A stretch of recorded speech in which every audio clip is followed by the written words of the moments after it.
자, 안녕하십니까 여러분. 트러스트 린쌤입니다. 저희 오늘은 2022학년 수능 특강 교재에 대해서 좀 이야기를 해보도록 하겠습니다. 물론 트러스트 린쌤 같은 경우는 이제 수능 특강 교재를 처음 나왔을 때부터 지금까지 봤기 때문에 어떤 교재인지 정확히 알 수가 있습니다. 하지만 재수생 빼고요. 예비 고3 학생들은 2022학년 수능 특강. 뭐야? 수능 특강이란 그 책은 되게 얘기를 많이 들어봤는데 어떤 책인지 정확히 모르는 친구들이 많을 겁니다. 그래서 오늘 수능 특강 교재 두 가지 좀 얘기를 해볼게요. 첫 번째 뭐냐면 수능 특강이 어떤 교재인지 가이드를 좀 설명드리도록 하겠습니다. 이 교재가 어떤 의미를 가지고 어떻게 쓰여지는지, 어떻게 구성되어 있는지 한번 살펴볼 거고요. 그 다음 두 번째는 이 얘기는 정말 하고 싶었어요. 원래대로 했으면 이 얘기가 필요 없었어요. 원래대로 하면은 작년까지만 하더라도, 그치? 근데 이제 올해부터 연계율이 뚝 떨어지죠. 하락됩니다. 그럼 연계율이 하락되었을 때 이건 특히나 재수생 친구들도 같이 들었으면 좋을 것 같은데 연계율이 하락되면서 이제 끼치는 영향은 무엇인지 이것도 한번 같이 살펴보도록 할게요. 자, 일단 첫 번째는 고3에게 수능 특강이란, 자, 과거형을 좀 써보도록 하겠습니다. 자, 고3에게 수능 특강 교재란 전국 공통 내신 교재였었습니다. 몇 년간은. 자, 이게 무슨 말이냐면 우리가 여러분 고등학교 2학년 때까지 교재를 봐봐. 정확히 말하면 교과서를 보게 되면 비상출판사 혹은 능률 출판사, 출판사별로 나뉘어집니다. 그래서 이제 학원 같은 데서 수업할 때 좀 힘들었죠. 야, 이 출판사끼리 뭐요? 이 출판사끼리 뭐요? 출판사끼리 이제 고1, 고2 때 시험 대비를 했었다면 고3 때 같은 경우에는 전국 공통이 되는 상황이 발생했어요. 연계 교재이기 때문에. 그래서 보통 이제 수능 특강이 먼저 나오고 여러분. 잘 봐. 수특이 먼저 나오고 그 다음에 이제 수특 영어, 그 다음에 수특 독해 연습이 있습니다. 여기까지 수특이죠. 독해 연습. 그 다음에 또 어떤 교재가 있냐면 수능 완성이라는 교재가 있어요. 그러면 요것들을 가지고 이제 학교에서 보통 시험 대비를 하는데, 예, 맞아요. 요게 원래는 맨 처음에 이제 나왔거든요. 요즘엔 두 개가 같이 나와요. 그래서 예전 같았을 때는 수특 교재부터 먼저 진도를 나가요. 학교에서. 그러다 보니 요게 3학년 1학기 중간고사 시험 범위가 되는 경우가 되게 많았습니다. 물론 요즘에는 독해 연습이랑 같이 나오기 때문에 요것이 이제 시험 대비 교재가 되는 경우도 많아요. 그래서 이제 보통 학원에서는 수특 교재 보통 1월, 이번에도 거의 2월 초에 나왔죠. 나오자마자 부랴부랴 진도를 막 뺍니다. 왜? 학교에서는 시험 대비를 되게 많이 하거든요. 그렇죠? 어쨌든 전국 공통 내신 교재였습니다. 모든 학생들이 다 써요. 고3 학생들이. 그 다음 두 번째는 수능 지문 연계입니다. 우리 학생들이 이제 내신 대비하잖아요. 내신 때 수특 교재 써요. 그리고 수능 지문이 연계되기 때문에 이 지문이 그대로 수능에 나와. 수능까지 대비할 수 있는 교재였습니다. 그래서 전국 공통 내신 교재 그리고 수능 지문까지 풀 수 있는 그런 교재였죠. 그러면 수능 특강은 어떤 교재야? 고3한테는 무조건 공부해야 되는 교재입니다. 무조건. 근데 제가 계속 과거형을 썼었죠. 그 이유는 좀 나중에 얘기할게요. 그래서 여러분 수능 특강 교재 같은 경우 보면은 EBS에 나오는 교재 보면은 요게 있을 거예요. 감수해놓고 글씨가 잘 안 보이는구나. 연계 교재입니다 라고 표시하는 부분이 있습니다.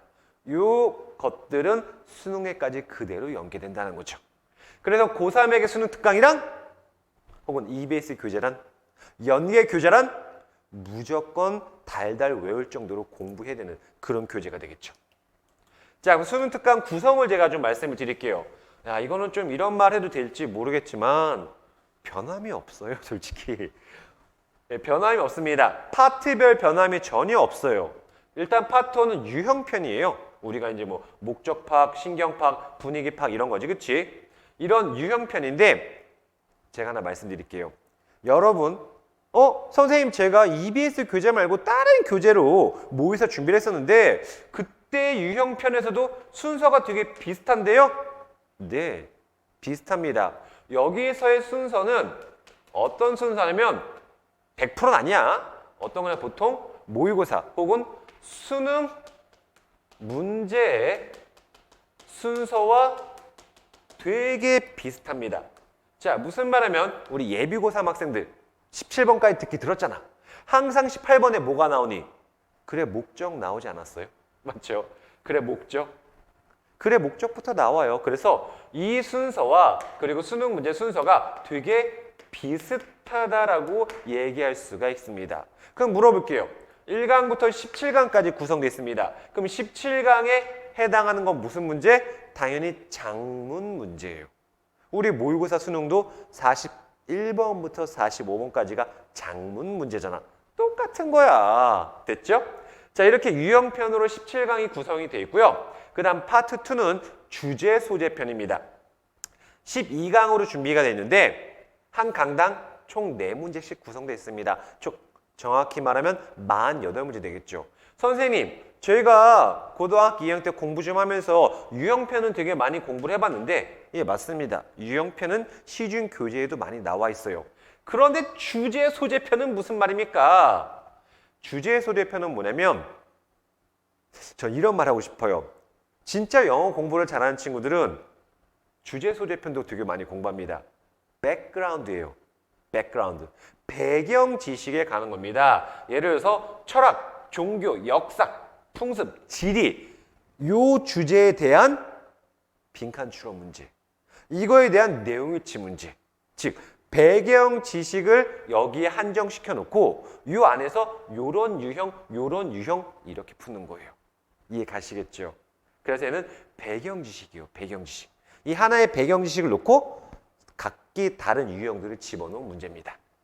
배경 지식대로 묶어놓은 거죠. 그리고 파트 3는 뭐냐면 그래 니네 유형편도 공부하고 주제 소재편까지 공부를 했으니 이제 파트 3 실질적 테스트 한번 해보자. 그래서 듣기를 제외한 독해 28문제 모의고사가 나와 있습니다. 구성이 되게 괜찮죠, 여러분? 짜임이 좋아요, 솔직히 말하면.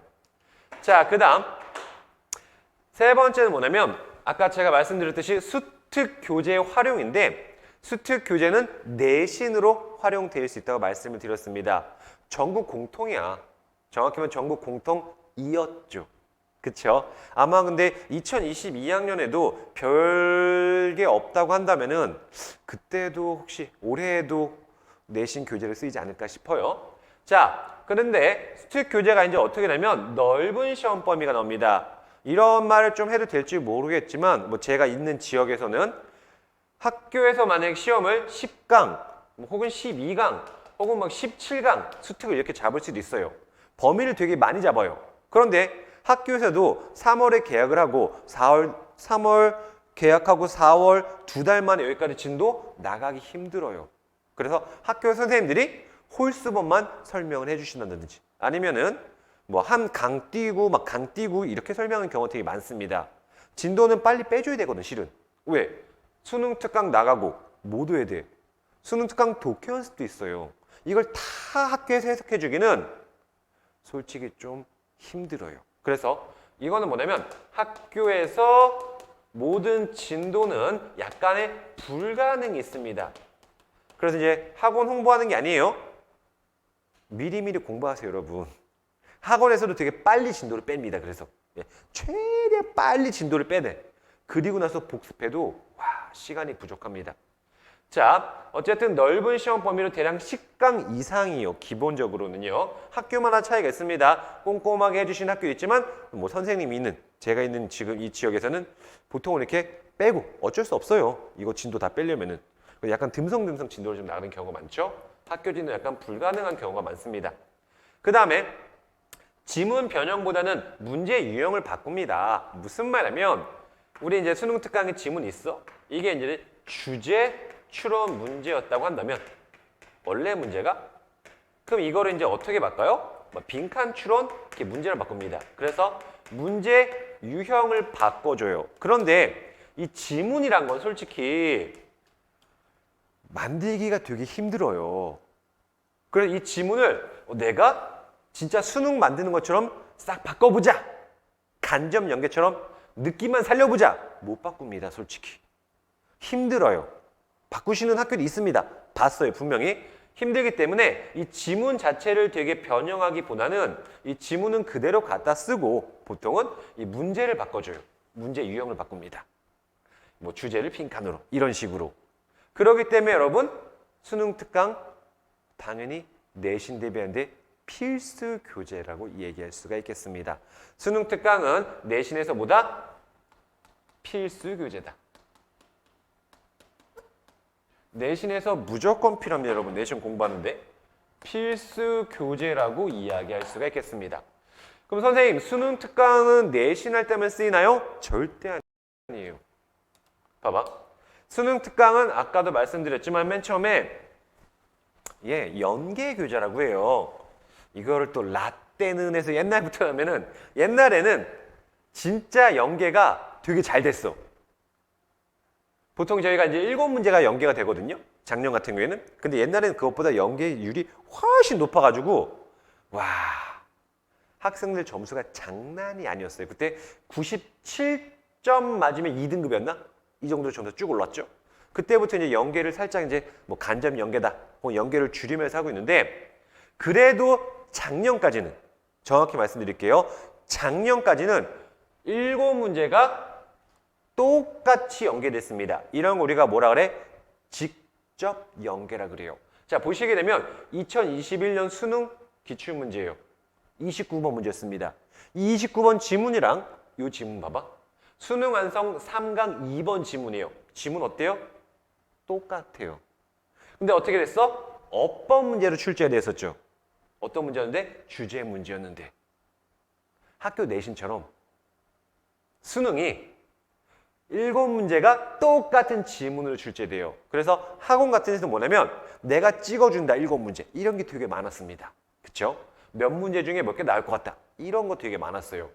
이런 거 보게 되면은 수능이 되게 쉬워 보이죠. 그렇죠? 실질적으로 여러분 2021년 수능에서 1등급을 받은 퍼센트가 원래는 4%야 되는데 10%가 넘은 걸로 알고 있는데 맞나요? 그렇죠? 그래서 어떻게 돼 이제 점점 연계율을 줄이게 됩니다. 오늘 이야기하고 싶은 핵심이에요. 아마 예비 고3 친구들은 아마 큰 이해가 안 되지만 재수생 친구들은 조금 확실히 들어야 될 것 같은데 2022년 수능에는 직접 연계가 없어요. 없어요. 간접 연계, 그것도 50%만. 간접 연계가 어떤 느낌인지 알아? 간접 연계는 이거 연계된 건가? 체감을 못하는 경우가 되게 많아요, 여러분. 체감이 안 됩니다. 즉, 느낌상 어때?